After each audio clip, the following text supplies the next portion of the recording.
The story about childhood's secret love really excites me. I'm sure you will love it too. The morning Clara Hawthorne signed her name on a marriage certificate, she told herself it was just a practical decision. The kind a sensible woman makes when the bank is circling her father's land like a patient vulture, and there are no other options left on the table. She didn't marry Thomas Weller for love. She didn't even marry him for hope.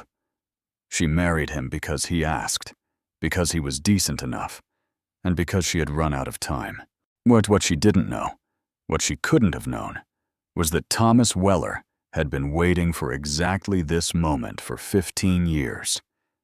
Clara was 31, sharp-eyed, and quietly exhausted in the way that women who carry too much for too long often are.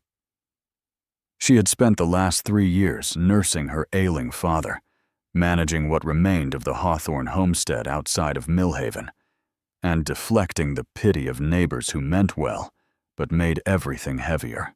When Thomas came to the house on a Tuesday afternoon with his hat in his hands and a straightforward proposal, she had studied him the way you study a contract, looking for the catch. He was calm, measured. He spoke plainly and asked for nothing extravagant.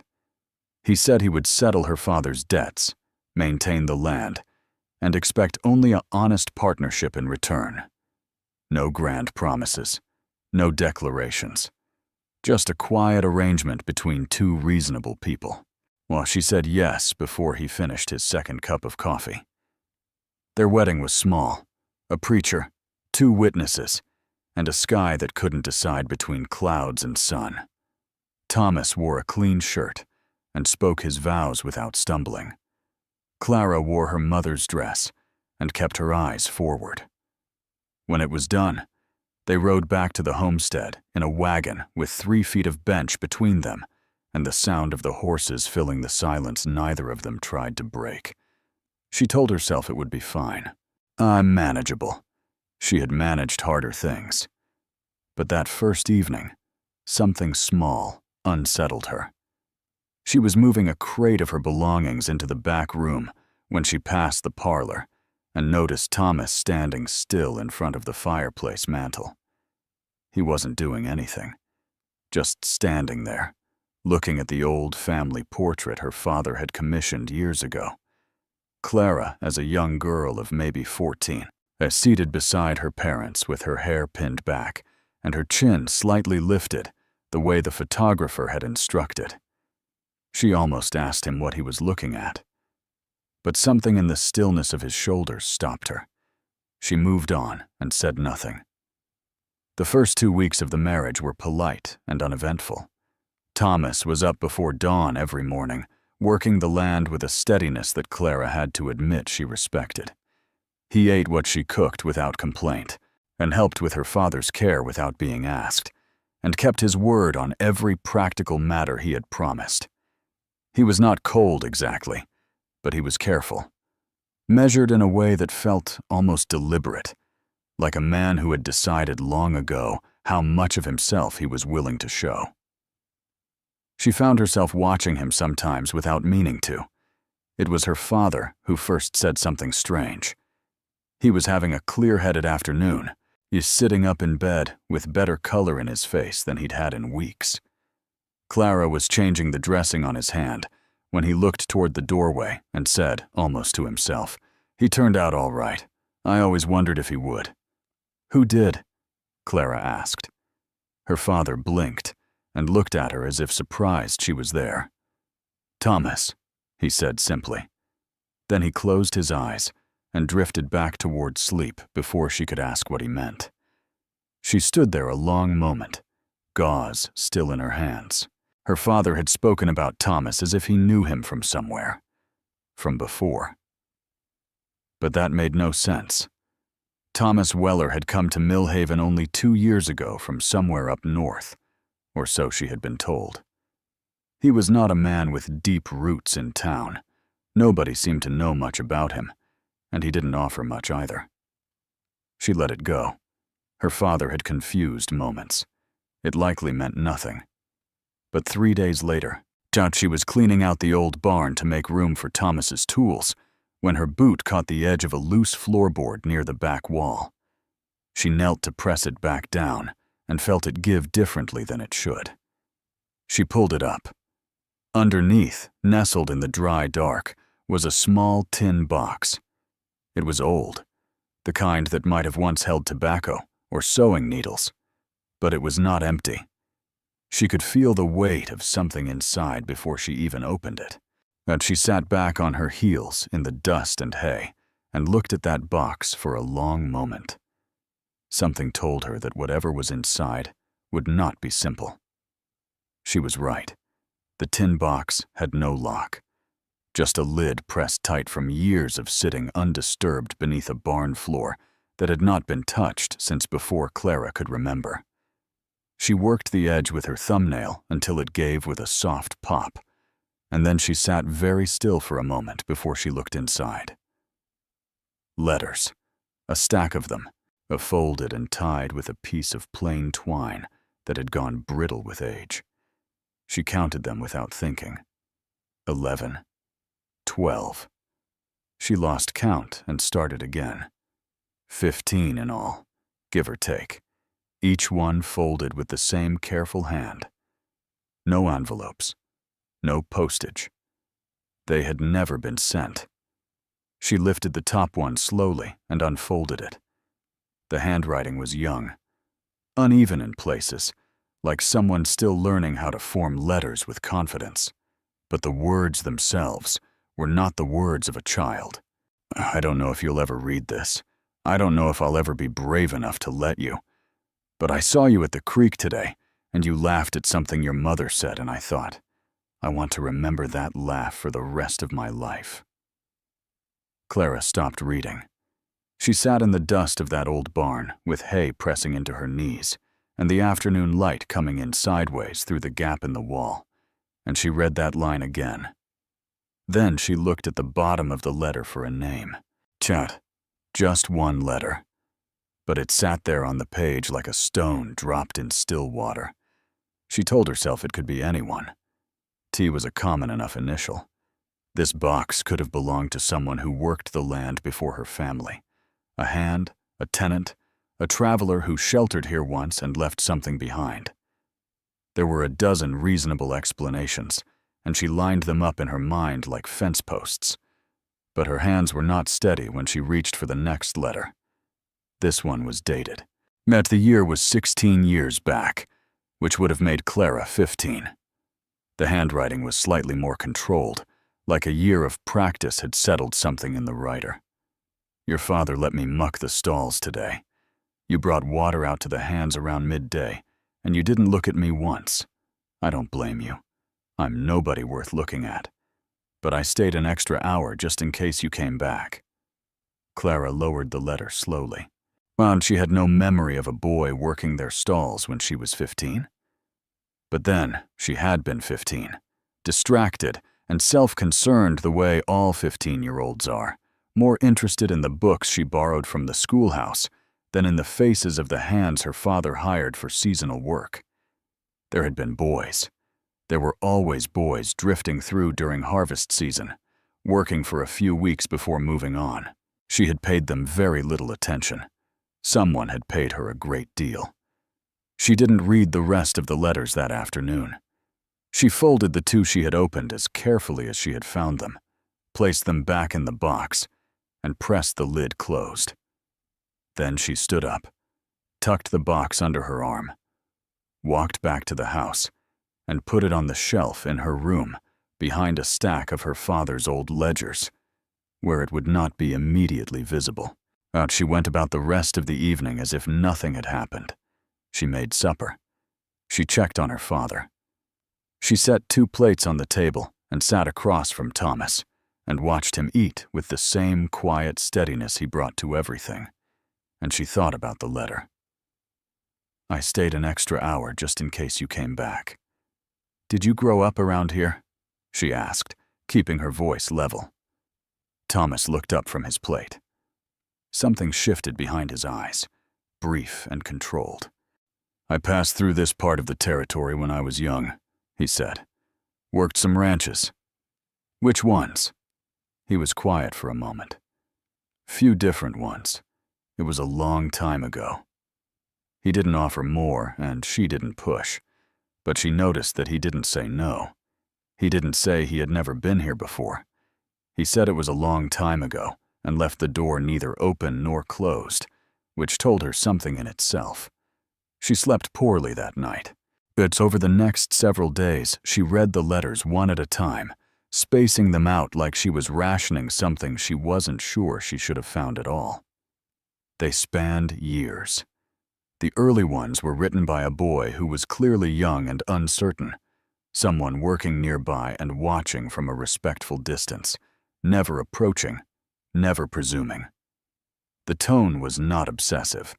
It was not frightening. And it was something closer to longing so carefully contained that it had nowhere to go but onto paper that was never meant to be read. As the years passed in the letters, the handwriting matured. The words became quieter, less urgent, but somehow heavier for it. One letter, written what appeared to be 8 or 9 years ago, said only this: "I heard you're doing well. That's enough. It has to be." Clara read that one 3 times. She found herself thinking about Thomas differently after that, but not with suspicion exactly, but with a careful attention she hadn't brought to him before. She started noticing small things, the way he always made sure the parlor fire was going before she came downstairs in the morning, the way he had, without being asked, moved her father's chair closer to the window where the old man liked to watch the yard, the way he never asked anything of her, not conversation, not warmth, and not even acknowledgement, as if he had long ago made peace with receiving nothing in return. It unnerved her in a way she could not fully name. And then, on a quiet Thursday evening, she came downstairs to find Thomas sitting at the table with a piece of paper in front of him and a pen in his hand. He wasn't writing. He was just sitting there, pen resting between his fingers, eyes on the middle distance. When he heard her step, he folded the paper quickly and slid it beneath his hand. Not quickly enough. She had seen enough of the handwriting to recognize it. She stood in the doorway and said nothing. He said nothing. The fire crackled between them, like it was the only honest thing in the room. She turned and went back upstairs without a word. She lay in the dark for a long time, staring at the ceiling, the tin box on the shelf just a few feet away, and asked herself a question she wasn't sure she was ready to answer. What do you do when the stranger you married turns out to be someone who has known you longer than almost anyone alive? She didn't sleep that night. Not really. She drifted in and out of something shallow and restless, and each time she surfaced, she was aware of the tin box on the shelf and the question she had taken to bed with her that still had no answer by morning. She was already downstairs when Thomas came in from the yard. Boots dusty and shirt damp from the early work he always started before the sun had fully committed to the day. He stopped when he saw her at the table. She had the tin box in front of her, lid off, the letters stacked beside it. She had not planned it this way. She had woken up and come downstairs, and somewhere between the kitchen and the table, the decision had simply made itself. Thomas looked at the box for a long moment. His face did not collapse or flood with panic the way she half expected. He just looked at it, the way a man looks at something he always knew would eventually surface. Then he pulled out the chair across from her and sat down. Neither of them spoke for what felt like a very long time. "How long were you here?" she finally asked. "When we were young?" "2 summers," he said. "I was 13 the first time, 14 the second." Clara looked at him. She was doing the arithmetic without meaning to. That made him 30 now. She had never thought to ask his age before. It hadn't seemed important. "You worked for my father." "Yes." "He knew who you were. When he said you turned out all right, he remembered you."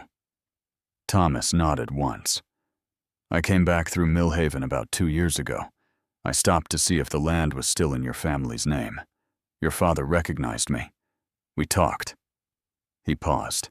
"Yeah, he told me things were difficult." Something moved through Clara's chest that she couldn't immediately identify. "So he knew," she said. "When you came to the house with your proposal, he knew it was you." "Yes." She sat with that for a moment. Her father, in all his careful quietness, had opened the door and said nothing to her. She wasn't sure yet whether she was grateful or something closer to angry. "The letters," she said. She didn't ask a question. She just said it. Thomas looked at the stack of folded papers on the table. "I left them under that floorboard the second summer I worked here. I didn't know why exactly. I was 14 and I had no one to give them to and nowhere else to put what I was feeling." He paused. "I never thought they'd still be there. Did you come back for them?" He was quiet for a moment. "I came back for a lot of things," he said carefully. Retrieving those letters was not the first thing on my mind." It was the closest he had come to saying something plainly, and the plainness of it landed differently than she expected. She looked at him across the table, this man she had studied like a contract and married like a practical arrangement, and tried to reconcile him with the 14-year-old boy who had stayed an extra hour just in case she came back to the yard. "I want to ask you something, and I need you to answer me honestly," she said. "All right. Did you propose to me because you pitied my situation, or because you wanted to?" Thomas met her eyes without flinching. "Both things can be true," he said. "Your situation was real, and it needed addressing.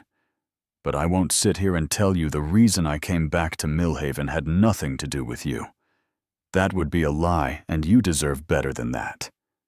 Clara looked down at the table. Outside, a morning bird was making noise in the elm tree by the fence, and somewhere further out, one of the horses shifted in the paddock. The world was going about its ordinary business, while she had here but trying to figure out what to do with a truth she hadn't asked for, and wasn't sure she was equipped to hold. "I don't know how to feel about this," she said quietly. It was perhaps the most honest thing she had said since they met. "You don't have to know yet," Thomas said. "I'm not asking you for anything, Clara. I never was." She looked up at him and dabbed at him. "That's the part I keep coming back to," she said. "You never asked for anything. Not once. Most men who want something make sure you feel the weight of it." Something in his expression shifted. Not quite a smile. More like a man who had carried something a long time and was only now setting it down in the light where it could be seen.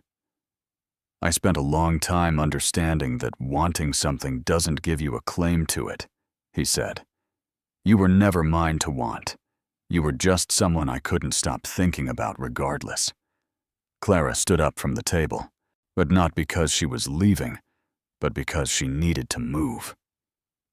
She walked to the window and stood there looking out at the yard, at the land that bore her family's name, at the fence Thomas had mended in the first week without being asked. She thought about the letters, not the words in them exactly, but the years between them. The long silences where he had simply lived his life somewhere out there and written nothing, because there was nothing to say except that he was still thinking of. "Yeah, the letter that said, 'I heard you're doing well.' That's enough. It has to be. A person didn't write something like that out of obsession. They wrote it out of a love so long resigned to itself that it had stopped asking for anything and started simply existing. Like weather, like seasons, like something that doesn't need permission to continue." She turned around. "I found 2 letters I haven't read yet," she said. Thomas nodded slowly. "Then read them when you're ready. Or don't." "That they weren't written to be found." "But they were found," she said. "And I think we both have to decide what to do with that." She crossed the room and picked up the tin box and held it for a moment. Then she set it back down on the table, in the space between them. and sat back down across from him. "I think," she said slowly, "that I would like to have supper together tonight and actually talk. Not about the land or the debts or my father's care. Just talk. But like two people who are trying to know each other." Thomas looked at her for a long moment. "I'd like that," he said quietly. It wasn't a declaration. It wasn't a resolution or a turning point dressed up in fine language. It was just two people at a table with a tin box of old letters between them and the slow, cautious beginning of something that had no guaranteed outcome. But for the first time since she had signed her name on that marriage certificate, the Clara Hawthorne did not feel like she was simply managing a situation. She felt like she was in one. And she found, somewhat to her own surprise, that she did not entirely mind. The tin box stayed on the table for 3 days before either of them moved it. By then, they had talked enough that neither of them needed to open it again.